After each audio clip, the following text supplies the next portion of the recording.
గట్టు యొక్క స్కూటర్. గట్టు చింకి అమ్మకి కిచెన్లో హెల్ప్ చేస్తూ ఉంటారు. అప్పుడే అమ్మకి ఫోన్ వస్తుంది. అమ్మ వచ్చి ఫోన్ ఎత్తుతుంది. హలో, ఎవరు? ఓహో, మీరా? ఎలా ఉన్నారు? మీరు ఇంటికి కూడా తీసుకుని వస్తున్నారు కదా? గట్టు చింకి ఈ మాట విన్నారంటే ఇంకా అంతే సంగతులు. సరే, మీరు త్వరగా వచ్చేయండి. మాట్లాడిన వెంటనే అమ్మ ఫోన్ పెట్టేస్తుంది. గట్టు ఇంకా చింకి పరిగెడుతూ అమ్మ దగ్గరికి వస్తారు. ఏమైందమ్మా? ఫోన్లో ఎవరు? అమ్మా, ఎవరొస్తున్నారు? గట్టు చింకి, రేపు మీ అత్తయ్య వస్తోంది, ఇంకా చీకు అన్నయ్యని తీసుకొని. వావ్ అమ్మా, అత్తయ్య ఎప్పుడొచ్చినా మా కోసం చాలా గిఫ్ట్స్ తీసుకుని వస్తూ ఉంటుంది. చీకు అన్నయ్యతో ఆడుకుంటే మాకు భలే సరదాగా ఉంటుంది తెలుసా? అవును గట్టు, రేపటి కోసం ఎగ్జైటింగ్గా ఎదురు చూస్తున్నాను. హా గట్టు చింకి, కానీ మీరు వచ్చి కిచెన్లో నాకు హెల్ప్ చేయండి. నాన్న కూడా ఇంటికి వస్తూ ఉండి ఉంటారు. ఇంకా ఆ రోజు పూర్తవుతుంది. మరుసటి రోజు అత్త చీకు అన్నయ్యని తీసుకుని వస్తుంది. అత్త గట్టు చింకి కోసం ఒక పెద్ద గిఫ్ట్ తీసుకుని వస్తుంది. గట్టు చింకి చాలా ఆనందపడతారు. వావ్, ఇదేంటత్తయ్యా, ఈ గిఫ్ట్ ఇంత పెద్దగా ఉంది? అరే గట్టు చింకి, ఈ గిఫ్ట్ మీరు ఓపెన్ చేసి చూడండి. నాకు బాగా నమ్మకం ఉంది ఈ గిఫ్ట్ మీకు నచ్చుతుందని. గట్టు ఇంకా చింకి గిఫ్ట్ తెరిచి చూస్తారు. చూసిన వెంటనే ఎగిరి గంతులు వేస్తారు. వాళ్ళ గిఫ్ట్లో ఒక ఎల్లో కలర్ స్కూటర్ ఉంటుంది. వావ్ అత్త, ఈ స్కూటర్ అయితే చాలా బాగుంది. అవును అత్తయ్య, ఈ స్కూటర్ అచ్చం చీకు అనే స్కూటర్ లాగే అనిపిస్తుంది. గట్టు చింకి, నాకు గుర్తుంది. మీరు మొదటిసారి మా ఇంటికి వచ్చినప్పుడు నా స్కూటర్ని చూసి మీరు చాలా ఇష్టపడ్డారు. అందుకే నేను కూడా అచ్చం నాలాంటి స్కూటరే తీసుకురమ్మని మమ్మీకి చెప్పాను. థ్యాంక్ యూ సో మచ్ చీకు అన్నయ్య. ఇంకా అత్తయ్య, ఈ స్కూటర్ మాకు చాలా బాగా నచ్చింది. హా అత్తయ్య, నేను ఇప్పుడే నడిపి చూస్తాను. చింకీ స్కూటర్ మీద ఎక్కి వణుకుతూ ఉంటుంది. తను చాలాసేపు స్కూటర్ మీద బ్యాలెన్స్ చేసుకోలేకపోతుంది. అది చూసి గట్టు, చింకీ ఆగు, దీన్ని ఎలా వాడాలో నేను చూపిస్తానుండు. గట్టు కూడా స్కూటర్ ఎక్కుతాడు. కానీ అతను కూడా బ్యాలెన్స్ చేసుకోలేకపోతాడు. ఆ తర్వాత గట్టు ఇంకా చింకీ చాలాసార్లు ప్రయత్నిస్తారు. కానీ వాళ్ళిద్దరికీ బ్యాలెన్స్ అవడం లేదు. అది చూసి వాళ్ళు బాధపడుతూ ఉంటారు. అప్పుడు చీకు అన్నయ్య ఇలా అంటాడు వాళ్ళిద్దరినీ చూసి, అరే గట్టు చింకీ, మీరు బాధపడాల్సిన అవసరం లేదు. దాన్ని మీరు ఎలా నడపాలో నేను మీకు నేర్పిస్తాను. నిజంగా అన్నయ్య? అయితే ఇప్పుడే పదండి, మన సొసైటీ గ్రౌండ్లోని నేర్చుకుందాము. హా అన్నయ్య, త్వరగా పదండి, నేను ఇప్పుడే స్కూటర్ నేర్చుకుంటాను. ఆ తర్వాత చీకు అన్నయ్య గ్రౌండ్లోకి వెళ్ళి గట్టు ఇంకా చింకీ ఒకరి తర్వాత ఒకరికి బ్యాలెన్స్ చేయడం నేర్పిస్తూ ఉంటాడు. చింకీ అయితే త్వరగా స్కూటర్ నేర్చేసుకుంటుంది. కానీ గట్టుకి మాత్రం భయంగా ఉంటుంది. అందుకే అతను మాటి మాటికి ఆగిపోతూ ఉంటాడు. చింకీ ఇంకా చీకు అన్నయ్య కలిసి గట్టుకి సహాయం చేస్తూ ఉంటారు. అరే చింకీ, నువ్వైతే త్వరగానే స్కూటర్ నేర్చేసుకున్నావు. కానీ నాకు చాలా భయంగా ఉంది, నేను కింద పడిపోతానేమోని. గట్టు భయపడకు, నేను చింకీ ఇక్కడే ఉన్నాం, నిన్ను కింద పడనివ్వము.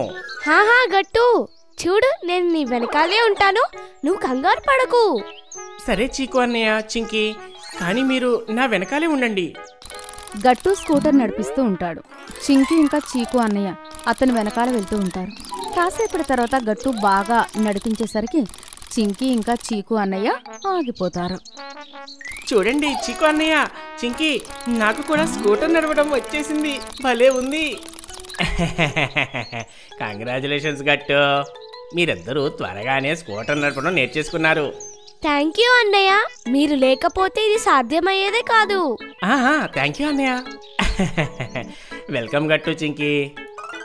సాయంత్రం అవుతుంది. చీకటి పడబోతుంది.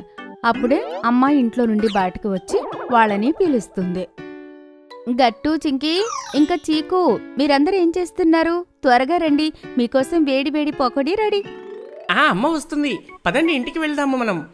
గట్టు, చింకీ ఇంకా చీకు అన్నయ్య ఇంటికి వెళ్తారు. అప్పుడే నాన్న కూడా ఆఫీసు నుండి వస్తారు. గట్టు, చింకీ పరిగెడుతూ వెళ్లి వాళ్ళ నాన్నని హత్తుకుంటారు. నాన్న, ఇలా చూడండి, అత్తయ్య ఇంకా చీకు అన్నయ్య మా కోసం ఎంత అందమైన స్కూటర్ని తీసుకుని వచ్చారు. నేను చింకు అనుకున్నాం దీని పేరు టైగర్ అని పెట్టాలని. అరే వా, ఇది చాలా బాగుంది. ఇంకా ఇది చాలా మంచి పేరు కూడా. పిల్లలు చూడండి, మీకోసం ఏం తెచ్చాను. చీకు అన్నయ్యకి బాగా ఇష్టమైన gulab jamun. Wow, thank you మామయ్య. ఈ టేస్టీ టేస్టీ పకోడీలు, ఆ తర్వాత నాకు ఇష్టమైన యమ్మీ గులాబ్ జామున్. ఇవాళ పెద్ద పార్టీనే. అందరూ చీకు మాటలు విని నవ్వుకుంటారు. ఆ తర్వాత అందరూ కలిసి కూర్చుని వేడి వేడి పకోడీలు ఇంకా గులాబ్ జామ్ ఎంజాయ్ చేస్తూ తింటారు. గట్టు యొక్క కొత్త స్కేట్ బోర్డ్. గట్టు చింకి వాళ్ళ అత్త కొరియా నుండి వాళ్ళ కోసం కొత్త స్కేట్ బోర్డ్ పంపిస్తుంది. ఇద్దరు వాళ్ళ స్కేట్ బోర్డ్ పట్టుకుని కిచెన్ బయట నిలబడి ఉంటారు. అమ్మా, త్వరగా చేయండి, మేము మా కొత్త స్కేట్ బోర్డ్ తో ఆడుకోవాలి. హా అమ్మా, మేమొచ్చిన తర్వాత జ్యూస్ తాగుతాంలే. అరే లేదు, ఇప్పుడే తాగండి. ఇంకా మీరు ఇప్పుడే కదా స్కేట్ బోర్డ్ ఆడడానికి వెళ్తున్నారు. ప్యాడ్స్ ఇంకా హెల్మెట్ లేకుండా అలా ఆడడం సేఫ్ కాదు. అరే లేదమ్మా, మేము పార్కులోనే కదా ఆడుకుంటాం, ఏం కాదు.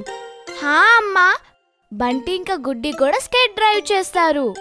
గట్టు ఇంకా చింకి త్వరగా వాళ్ళ జ్యూస్ ఫినిష్ చేస్తారు.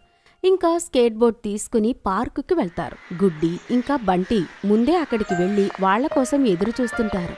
మీరు ఇంత ఆలస్యంగా వచ్చారు, మేమిద్దరం మీకోసం ఎదురు చూస్తూ ఉన్నాం. ఇంక చూపించండి మీ కొత్త స్కేట్ బోర్డ్. ఇప్పుడు మేము వచ్చేసాం కదా బంటి గుడ్డి, ఇది చూడండి, ఇదే మా స్కేట్ బోర్డ్. రండి, ఇంకా దీని మీద రైడ్ చేద్దాం. పిల్లలందరూ స్కేట్ బోర్డ్ నడిపిస్తూ ఉంటారు. అప్పుడే బంటి గట్టుతో ఇలా అంటాడు. గట్టు పద, నువ్వు నేను ఒక స్కేట్ బోర్డ్ రైడ్ రేస్ పెట్టుకుందాం. ఇది చాలా మంచి ఐడియా బంటి. బంటి ఇంకా గట్టు రేసు స్టార్ట్ చేసేలోపే వెనక నుండి అక్కడికి చింకి వస్తుంది.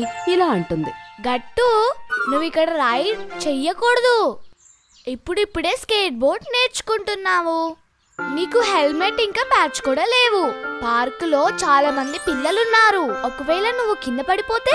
లేదు చింకి, నువ్వు కంగారు పడుకు, పదా బంటి. గట్టు చింకి మాటలు పట్టించుకోడు. ఇంక వాళ్ళు రైడ్కి వెళ్తారు.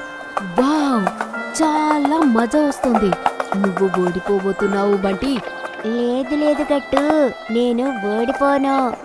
గట్టు ఇంకా బంటి అలా రేస్ చేస్తూ ఉంటారు. అంతలో గట్టు బ్యాలెన్స్ అవుట్ అయిపోతుంది. ఇంకా అతను బ్యాలెన్స్ ఆపుకోలేక కింద పడిపోతాడు. అది చూసి బంటి ఆగిపోతాడు. చింకి ఇంకా గుడ్డి పరిగెత్తుకుంటూ వస్తారు. అయ్యో గట్టు, నేను వద్దని చెప్పాను కదా గట్టు, దెబ్బలు మన తగిలాయా? గట్టు చెయ్యి రాయికి కొట్టుకుంటుంది. అతనికి చాలా నొప్పిగా ఉంటుంది. అతను తట్టుకోలేక ఏడుస్తూ ఉంటాడు. నాకు చాలా నొప్పిగా ఉంది, నేను ఈ నొప్పికి తట్టుకోలేకపోతున్నాను, అబ్బా నొప్పిగా ఉంది. గట్టు మాటలు విని పిల్లలంతా భయపడిపోతారు. పద గట్టు, నువ్వు ఇంటికి వెళ్ళడానికి మేము హెల్ప్ చేస్తాం. బంటి ఇంకా చింకి గట్టుని ఇంటికి తీసుకుని వస్తారు. గట్టు వాళ్ళు ఏడుస్తూ ఉండడం చూసి అమ్మ త్వరగా బయటికి వచ్చి ఏమైంది అని అడుగుతుంది. అరే పిల్లలు, ఏమైంది, అసలు బానే ఉంది కదా? లేదాంటీ, అసలు ఏం జరిగిందంటే నేను గట్టు స్కేట్ రైడ్ స్టార్ట్ చేశాము. తను బ్యాలెన్స్ తప్పి కింద పడిపోయాడు. తను చాలా నొప్పితో బాధపడుతూ ఉంటే మేము తీసుకొచ్చాము. ఏంటి, చూపించగట్టు. అమ్మ గట్టు కాలికి అయితే బ్యాండేజ్ చేస్తుంది, కానీ గట్టు చేతికి మాత్రం దెబ్బ చాలా గట్టిగా తగులుతుంది. అతనికి నొప్పి తగ్గడమే లేదు. అమ్మా, నేను చెయ్యి కదిలించలేకపోతున్నా, నాకు చాలా నొప్పిగా ఉంది.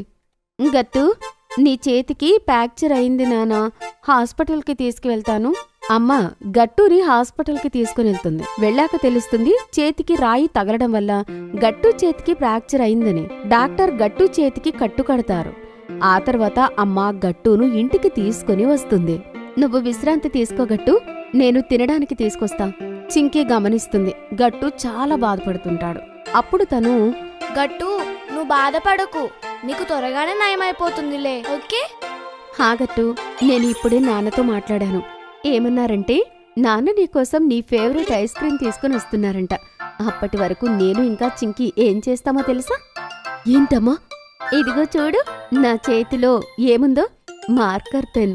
దీంతో నీ కట్టు పైన సైన్ చేస్తాం, ఇంకా ఇమేజెస్ కూడా గీస్తాం. దానివల్ల నీకు బాగా అనిపిస్తుంది. వావ్ అమ్మా, ఇది చాలా మంచి ఐడియా. నేను దీంతో గట్టు చేయి మీద 2 డ్రాయింగ్స్ వేస్తాను. ఒకటి నాకు, మరొకటి గట్టుది. హా చింకి, సరే. ఇంకేముంది అమ్మ ఇంకా చింకీ కలిసి గట్టు కట్టు మీద డ్రాయింగ్ వేస్తారు, ఇంకా సైన్ కూడా చేస్తారు. అంతలోపు నాన్న ఇంటికొస్తారు గట్టు ఫేవరెట్ ఐస్ క్రీమ్ తీసుకుని. ఆ తర్వాత నాన్న గట్టుతో 2-3 రోజులు గట్టు స్కూల్కి వెళ్ళొద్దు అని చెప్తాడు. ఏంటి, రేపైతే గేమ్స్ డే, నాన్న స్కూల్కి వెళ్ళొద్దు అంటాడు. ఇంకా ఎల్లుండి సాటర్డే స్పెషల్ టిఫిన్ డే. పర్లేదు గట్టు, దీంట్లో తప్పు నీదే. మమ్మీ చెప్పారు కదా హెల్మెట్స్ ప్యాడ్స్ లేకుండా స్కేట్ బోర్డ్ చేయవద్దని. ఇప్పుడు చూడు, నువ్వు గాయపడ్డావు. హా నాన్న, ఇప్పుడే నేను తప్పు తెలుసుకున్నాను. నువ్వు అమ్మ నిజమే చెప్తారు. హా గట్టు, నాన్న నీకోసం హెల్మెట్ ఇంకా ప్యాడ్స్ తీసుకునొచ్చారు. మీరు ఇంకా నిశ్చింతగా ఆడుకోవచ్చు. అది విని గట్టు ఇంకా చింకీ ఆనందపడతారు. కొన్ని రోజులు రెస్ట్ తీసుకున్న తర్వాత గట్టు స్కూల్కి వెళ్తాడు. కానీ సేఫ్టీ కోసం అతను చేతికి కట్టు అలానే కట్టి ఉంటుంది. గట్టు స్నేహితులు కూడా అతని కట్టు మీద సైన్ చేస్తారు. ఇంకా బంటి గట్టుతో ఇలా అంటాడు, నీ చెయ్యి నువ్వు త్వరగా బాగు చేసుకో, తర్వాత మనం స్కేట్ బోర్డ్ ఆడుకుందాం, రేస్ పెట్టుకుందాం. హా, కానీ హెల్మెట్ ఇంకా ప్యాడ్స్తో. అది విని అందరూ నవ్వుకుంటారు. ఆ తర్వాత గట్టు కూడా కొన్ని రోజులకి బాగా అయిపోతాడు. కొన్ని రోజులకి గట్టు మళ్ళీ స్కేట్ బోర్డ్ రైడ్ పెట్టుకుంటాడు. సేఫ్టీగా ఇంకా ఆనందంగా వాళ్ళ స్నేహితులతో ఆడుకుంటూ ఉంటాడు.